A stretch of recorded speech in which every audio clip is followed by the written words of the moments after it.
Is Psalm 2 a royal psalm? Can we classify Psalm 2 as a royal psalm, especially when it says in verse 6, I have installed my king on Zion, my holy mountain? Let us examine the whole of Psalm 2 and see how it reflects royalty. Psalm 2. Why do the nations conspire? And the peoples plot in vain? The kings of the earth rise up and the rulers band together against the Lord and against his anointed, saying, Let us break their chains and throw off their shackles. The one enthroned in heaven laughs, the Lord scoffs at them. He rebukes them in his anger and terrifies them in his wrath, saying, I have installed my king on Zion, my holy mountain. I will proclaim the Lord's decree. He said to me, You are my son, today I have become your father. Ask me, and I will make the nations your inheritance, the ends of the earth your possession. You will break them with a rod of iron. You will dash them to pieces like pottery. Therefore, you kings, be wise, be warned, you rulers of the earth. Serve the Lord with fear and celebrate his rule with trembling. Kiss his son, or he will be angry, and your way will lead to your destruction, for his wrath can flare up in a moment. Blessed are all who take refuge in him. Certainly. Psalm 2 is indeed classified as a royal psalm, and your examination of its theme supports this classification. Here's a structured reflection and conclusion based on the content of Psalm 2. A reflection on Psalm 2.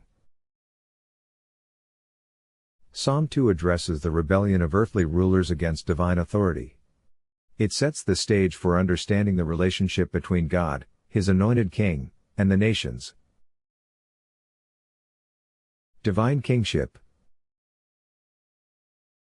Verse 6 states, I have installed my king on Zion, my holy mountain, which directly emphasizes God's sovereignty and the establishment of his chosen ruler. This highlights the theme of divine kingship, central to royal psalms. The Anointed One. The psalm references the anointed king, often interpreted as the Messiah, indicating a specific role and authority given by God. Verses 7 to 9 further elaborate on this, portraying the king as God's son and promising him dominion over the nations. The psalm serves as a warning to earthly kings and rulers, verses 10 to 12. They are urged to recognize the authority of God and his anointed. This call to submission reflects the royal psalm's intent to affirm the legitimacy of God's chosen leader. Hope and refuge. The final verse offers a note of hope, stating, Blessed are all who take refuge in him. This reinforces the idea that allegiance to God and his king brings blessings, contrasting the fate of those who oppose him. In conclusion, Psalm 2 is a quintessential royal psalm that underscores the sovereignty of God and the authority of his anointed king. Through its vivid imagery and powerful declarations, the psalm illustrates the futility of rebellion against divine authority and the ultimate triumph of God's chosen ruler. It serves as both a warning and an encouragement, reminding earthly powers of their accountability to God while offering refuge and blessing to those who align themselves with his will. The themes of kingship, authority, and divine protection resonate throughout the psalm, affirming its place within the royal psalm tradition.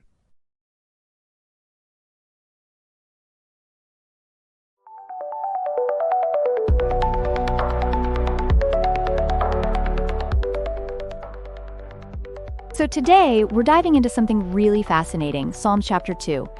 And, when you look at it, it totally qualifies as a royal psalm. Just check out verse 6. I have installed my king on Zion, my holy mountain. It's a powerful declaration, right? Wow, that's kind of intense.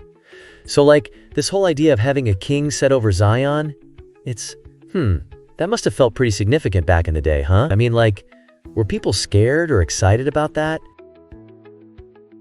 Absolutely. It stirred up quite the mix of feelings. The psalm itself really dives into the rebellion of nations and rulers against God's authority, emphasizing that no matter how hard they try, God ultimately reigns supreme. It's like a cosmic battle, where God's sovereignty shines. Oh, it's kind of like those epic fantasy movies, right? Lord of the Rings or something.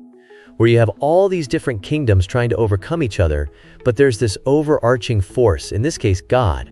But like, does that mean this Messiah figure was expected to fight or lead in an army, or what? Great analogy. The Messiah is often seen as that anointed king, granted dominion over nations. But here's the twist. It's not about, say, leading armies into battle. It's more about establishing peace and divine order. It's like taking that throne and then saying, okay, let's bring everyone together under God's rule. I see. So it's more like a spiritual kingdom rather than a military one. But then, what's the deal with the warning to earthly rulers? It sounds kind of like a, ominous vibe. Exactly. It's a warning for earthly rulers to recognize and submit to God's authority and that of His anointed. If they defy it, they're stepping into a world of futility, a bit like trying to swim upstream in a river during a flood. Oh, wow. That's a vivid picture. So they're basically being told, hey, you don't want to mess with this, right? But how does that fit in with the end of the psalm, where it says, blessed are all who take refuge in Him? Right. It's almost like a silver lining. The psalmist reassures that those who align themselves with God and His appointed king will find refuge and blessings. It's a call to see that loyalty brings about significant rewards. Imagine finding a safe haven during a storm, protected and cared for. So it's not just a warning. It's also an invitation? I love that. It's like they get to choose the path they want to follow. But are there real-world examples where people face this kind of, like, authority dilemma? Certainly. Look at leaders throughout history. Like you have kings who tried to assert their power against even greater spiritual principles. Take the reign of King Herod, for instance. His attempts to maintain power while defying higher authority ultimately led to his demise. There's this broader theme, where aligning with divine purpose seems to pave the way for, enduring legacy rather than fleeting power. Whoa, that's some heavy stuff. It really makes you think about, like, current leaders and their accountability too, right? Are they really serving the people or themselves? This is crazy how a psalm written ages ago can, resonate today so deeply. Exactly. It's this timeless truth that God's sovereignty is still relevant.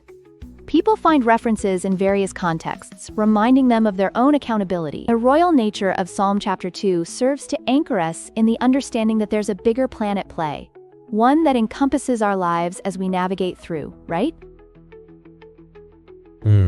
Yeah. And I guess that means we are part of that bigger picture, huh? This is so enlightening. I'm definitely taking notes on this.